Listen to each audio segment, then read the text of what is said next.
आज अपन ऊर्जा के संसाधनों में जल विद्युत हाइड्रो इलेक्ट्रिसिटी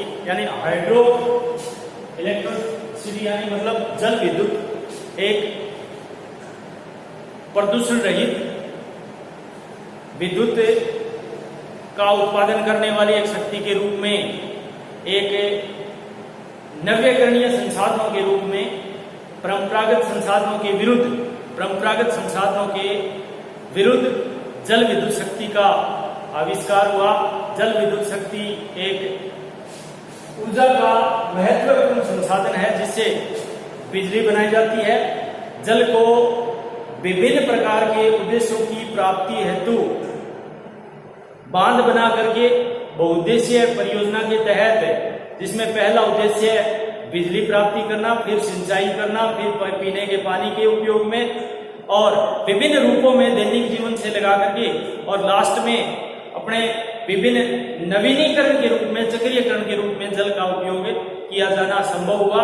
जल विद्युत का उपयोग मुख्य रूप से तीन महत्वपूर्ण शक्तियों ने इनको जन्म दिया। एक तो टरबाइन से, जो विभिन्न प्रकार का जब टरबाइन का आविष्कार हुआ तब जल विद्युत का महत्व ज्यादा बढ़ गया। एक पोर्टलैंड सीमेंट जो दैनिक जीवन में काम आती है, उस सीमेंट के आने के बाद में जल विद्युत का महत्व बढ़ गया। जल विद्युत की अधिकाधिक खोज की जाने लगी और एक अपने जैसे डायनेमो का आविष्कार हुआ था। डायनेमो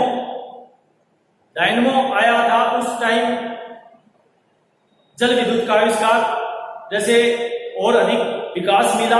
इस प्रकार से जल विद्युत को गति देने में डायनेमो, पोर्टलैंड सीमेंट और टरबाइन, इन तीन चीजों ने जल विद्युत के आविष्कार में ज्यादा या जल विद्युत को अधिक महत्व दिया गया।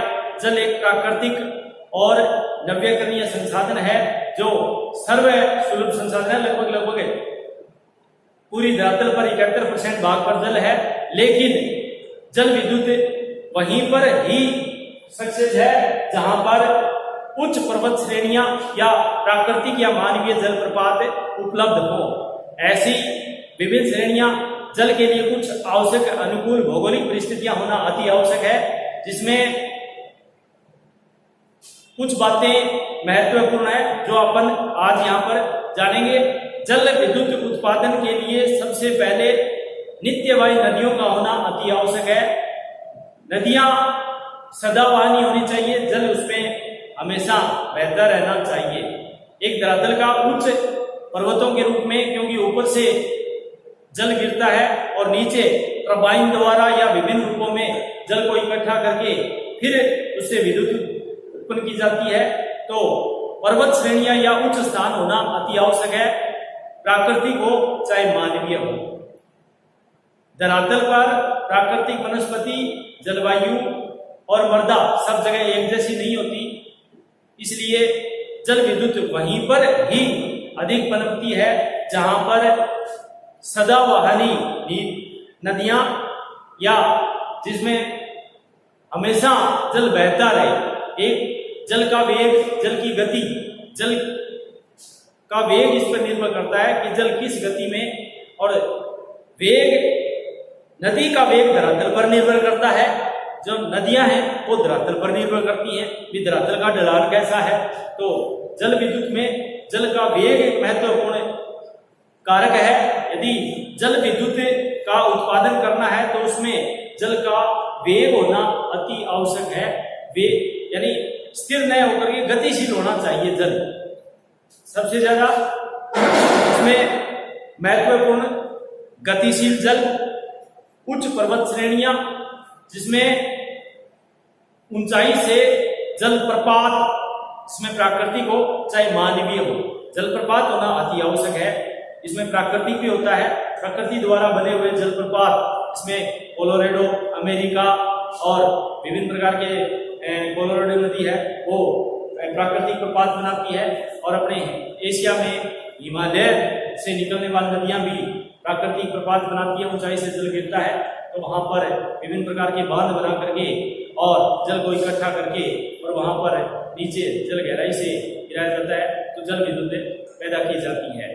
जल विद्युत एक प्रदूषण रहित या अक्षयशील संसाधन है, जबकि इसके विरुद्ध कोयला, पेट्रोल, परंपरागत संसाधन बोलते हैं, इनसे जो ऊर्जा मिलती है वो एक क्षयशील है और प्रदूषणकारी है। तो प्रदूषणकारी और प्रदूषण रहित, तो इसके विरुद्ध इसका विकास ज्यादा हुआ। एक इसमें सबसे ज्यादा कि जहां जहां एक नवीनीकरण संसाधन होने के कारण, जैसे जल का विद्युत के रूप में उपयोग में लिया, फिर इसको बांध बना करके विभिन्न प्रकार की सिंचाई के काम में लिया, पीने के काम में लिया, तो एक नवीनीकरण या चक्रीय संसाधन होने के कारण जल का अधिक महत्व बढ़ गया। इसलिए जल विद्युत भी एक चक्र के रूप में उपयोग में किया जाने लगा। इस प्रकार से जल विद्युत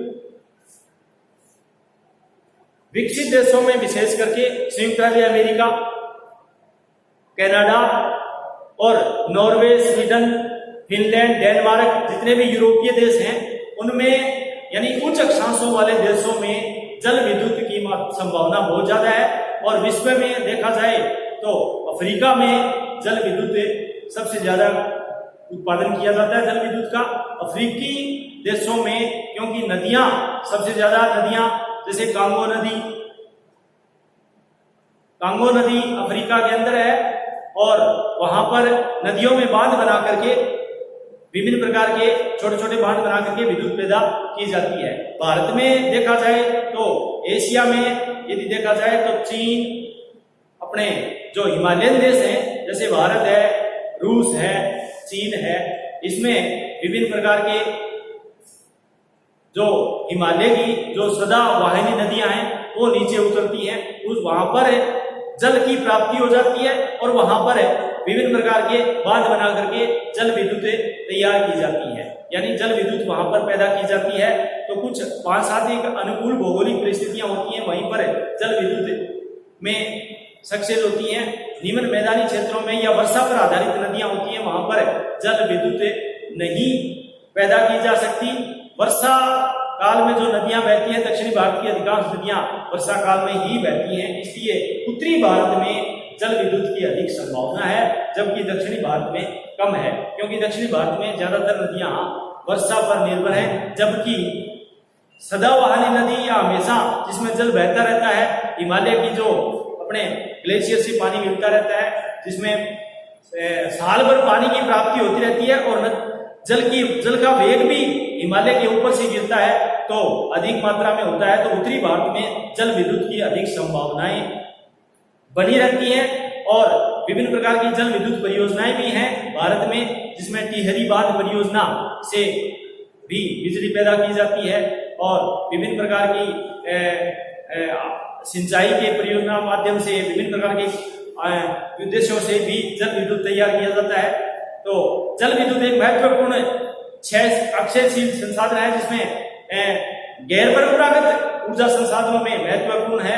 परंपरागत के विरुद्ध, जिसमें कोयला, पेट्रोल, डीजल, इसके विरुद्ध, इसके ऑपोजिट जो काम करने वाला है वो जल विद्युत का उत्पादन बहुत ही एक जिसको बोलते हैं अपने पर्यावरण के पर्यावरण को विनाश रहित बनाए रखने में सक्षम है, प्रदूषण रहित है, इसलिए जल विद्युत का महत्व अधिक है। धन्यवाद। मुख्य रूप से अपन पढ़ रहे थे धात्विक खनिजों में मुख्य रूप से जैसे वस्तु सामग्री या इमारतें बनाने का सामान, जिसमें बलुआ पत्थर, चूना पत्थर, और खनिज रसायन में अपने लवण, नमक जिसको बोलते हैं, और अबरक। खनिज रसायन जो खनिज या खदानों से प्राप्त होने वाले खनिज रसायनों में मुख्य रूप से नमक महत्वपूर्ण है। इसके अलावा गंधक है, अबरक है, जिप्सम है, एस्बेस्टोस और उर्वरक। देखा जाए तो सबसे महत्वपूर्ण जो दैनिक जीवन में अपने काम आता है वो नमक या लवण, उसका प्रयोग अपने दैनिक जीवन में करते हैं। तो नमक समुद्री जलों में मिलता है, मरुस्थलीय झीलों में मिलता है, या चट्टानों से निकाला जाता है। मरुस्थली झीलों से, चट्टानों से, या इसके अपने यूं समझिएगा कि खारे पानी की जो झीलें हैं जैसे पचभद्रा, डीडवाना, खारे पानी से या समुद्री जल से नमक की प्राप्ति होती है। और राजस्थान में जैसे सांबर, पचभद्रा और आदि जिलों में नमक प्राप्ति की जाती है। इसके अलावा अबरक सबसे महत्वपूर्ण है। अबरक एक विद्युत का कुचालक है, यानी विद्युत इसमें प्रवाहित नहीं होती है। तो अबरक एक पारदर्शी, परतदार और चमकदार खनिज है। अधात्विक खनिजों में परतदार, चमकदार और पारदर्शी, जो सिलिकेट प्रकार की चट्टानों में पाया जाता है, सिलिकेट चट्टानों में पाया जाता है और यह चमकदार होता है। अबरक की कई किस्में होती हैं।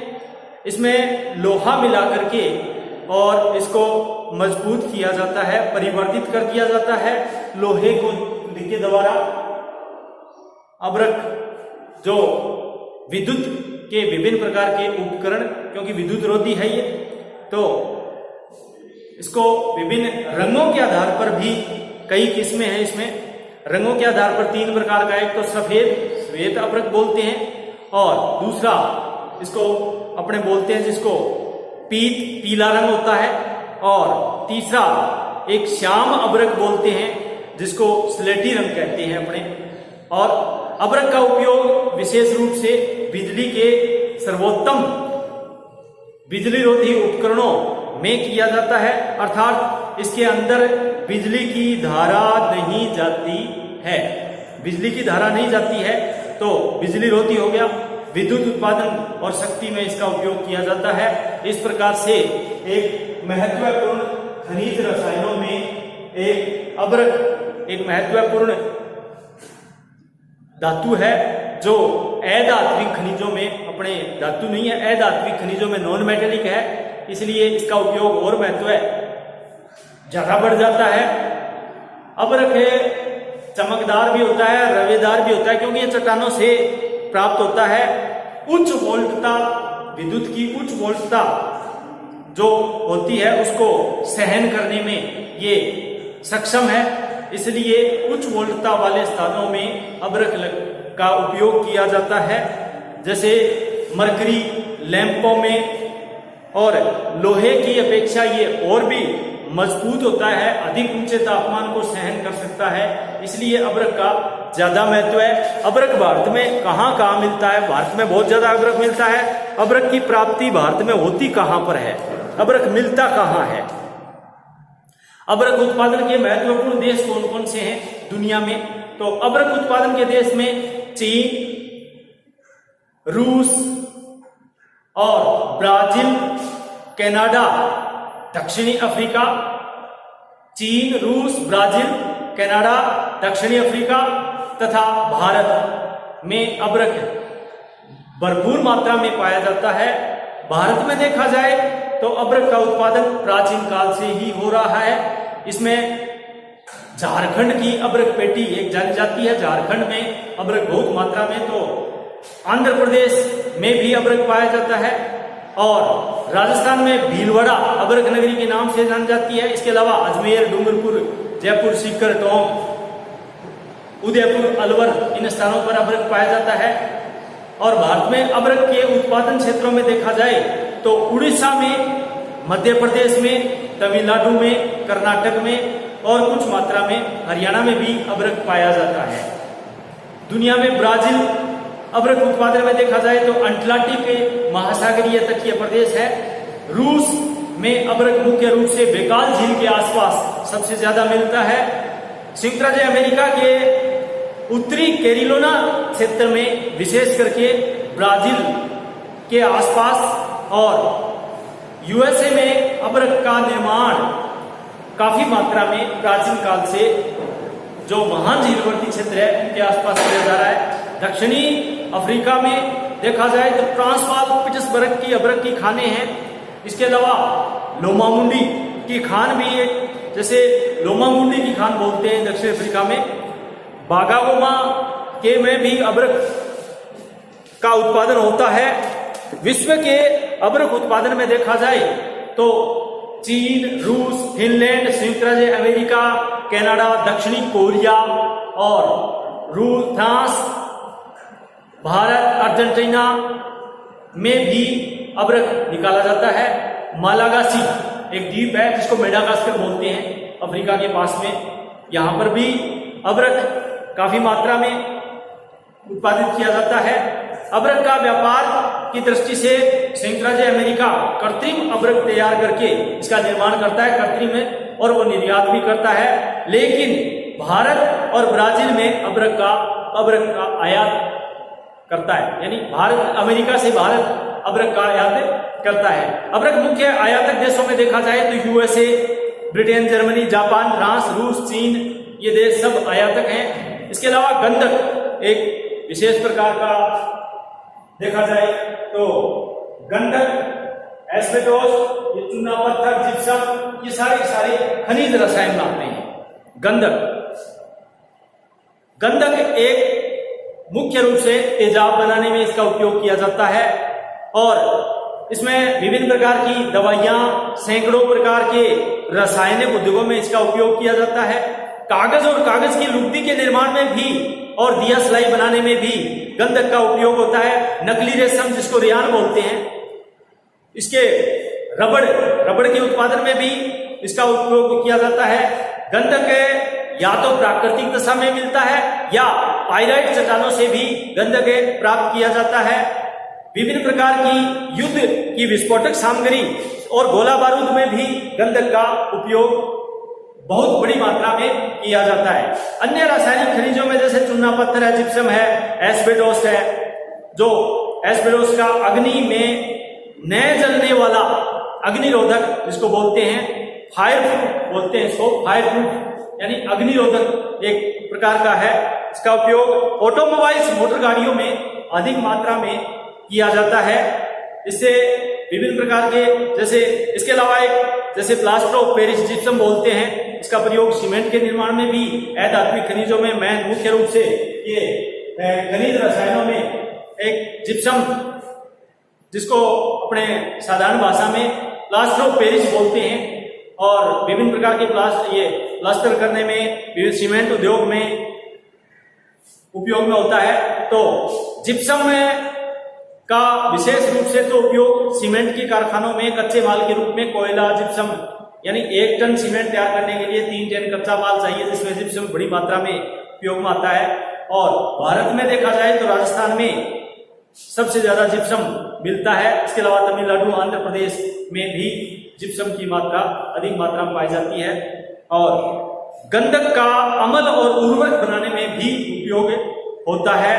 इस प्रकार से देखा जाए तो अबरक और गंधक एक महत्वपूर्ण अधात्विक खनिजों में उपयोगी उपयोगी खनिज संसाधनों की दृष्टि में आते हैं। और इसके अलावा देखा जाए तो खनिज उर्वरक मुख्य रूप से जो 3 श्रेणियों में विभाजित किया गया है, नाइट्रेट, पोटास और फास्फेट, 3 श्रेणियां हैं इसमें। इनका भी विभिन्न अपने कीटनाशक दवाइयों के रूप में उपयोग में होता है। और रत्नों में 2 प्रकार के हैं, तो बहुमूल्य और एक अर्ध बहुमूल्य। बहुमूल्य में जैसे देखा जाए निपन्ना, नीलम, पुखराज, फ्यूजा, ये बहुमूल्य आते हैं। और अबहुमूल्य में देखा जाए तो इसमें अर्ध बहुमूल्य जिसको बोलते हैं, क्वार्टाइज, फेल्सपार, ये सारे अर्ध बहुमूल्य में आते हैं। इसके आगे जो टॉपिक आएगा वो धात्विक खनिजों का, मुख्य रूप से धात्विक खनिज जिसमें अपने लोहा, सोना, चांदी, ये सारे धात्विक खनिजों में आएंगे। धन्यवाद। आज अपन बात करेंगे अधात्विक खनिजों की। अधात्विक का मतलब जिसमें धातु नहीं होता है, नॉन मेटेलिक मिनरल्स। अधात्विक खनिजों में 3 श्रेणियों में बांट करके अध्ययन किया जाता है। अधात्विक खनिज यानी धातु नहीं होता है, जिसमें जैसे लोहा, इसमें धातु होता है, जबकि अधात्विक का मतलब नॉन मेटेलिक यानी धातु नहीं होता है। इसमें 3 श्रेणियां हैं। एक तो वस्तु सामग्री, जिसको इमारतें बनाने का सामान जिसमें काम में लेते हैं, अपने बिल्डिंगें वगैरह इमारतें वगैरह बनाते हैं, उसमें इमारतें बनाने का जो भी सामान है वस्तु सामग्री का है। इसमें बलुआ पत्थर, चूने का पत्थर, संगमरमर, स्लेट, ग्रेनाइट, ये सारे बेसाल, बजरी, रेत जो अपने सड़क बनाने में, रोड बनाने में काम में आता है, ये सारी इमारतें बनाने के सामान है टोटल। तो ये आते हैं अधात्विक में। अधात्विक में पहली श्रेणी वास्तु सामग्री बोलते हैं इसको, जिसमें अपने इमारतें बनाने का जो सामान होता है इसमें बलुआ पत्थर, चूना पत्थर, रेत, बजरी, संगमरमर, स्लेट, ग्रेनाइट, ये सारे बेसाल, ये सारे इसमें सम्मिलित हैं। इसके अलावा दूसरा खनिज रसायन। खनिज रसायन में जैसे लवण, नमक, जिसको हम बोलते हैं अपने साधारण भाषा में खनिज रसायन, जो खनिज रसायनों के द्वारा जैसे अबरख, गंधक, ये सारे इसमें चूना पत्थर, जिप्सम, ये सारे खनिज उर्वरक भी होते हैं इसमें, जैसे nitrate, potash, phosphate, nitrate, potash और फॉस्फेट, ये खनिज उर्वरक भी है।